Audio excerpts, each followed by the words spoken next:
pag ikaw nang nangangailangan, wala nang ang sabi-sabi, bigay agad ka perahan. Tapos bakit ganito ang iyong ipinalit? Baka nga sa susunod di pamigay nito pansin. Di naman sa nagre-reklamo, napupwisit lang ako, kasi ngayong pinamigay hindi abot isang linggo.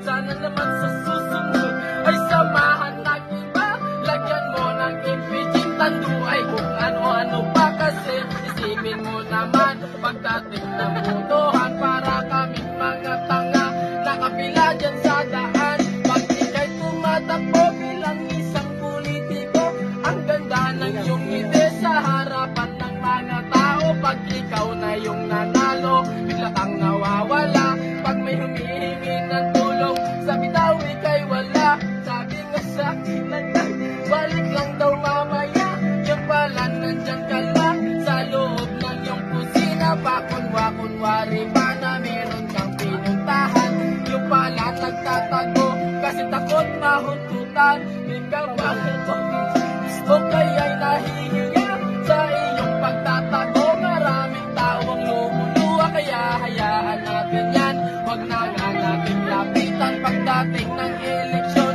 saka na lang niyang gantihan. Dahil Pilipino ay hindi nagpapatino, bakit ba nagkaganto ang buhay ko sa mundo? Kung hindi ka lang kurap, wala sana ngayong mahirap. Kaya Pilipinas, kakayanin natin to.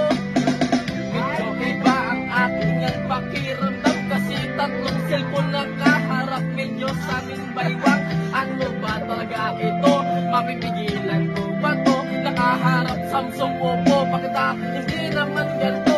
Ang hirap talaga sa mundo nung wala ka ng bigas. Kapitbahay mong chismosa, ilalabas ka na lang bigla. Bakit kaya na lang ganito? Salamat sa katrabaho ko, nandyan si Foreman Takasya Yagay. Salamat sa inyo, maraming salamat. Yeah! Sunod.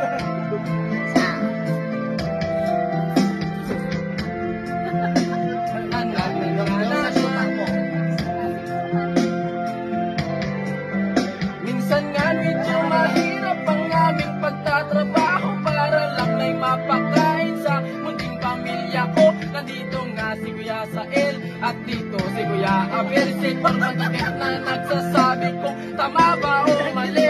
Si Uncle Langgay na minsan nga sa akin na nagturo kung paano magkabit ng tiles nga sa inidoro. Pero pakiramdam ko kapag mahal sila na tao, singon nga na minsan na kinuha pa ako. Si Chikoy na nagturo sa akin na magpalitada, pero napasok ko na sa ulo ko at paga. Sana nga salamat po sa mga tinuro nyo, kahit pa paano nga nandito na pa rin ako.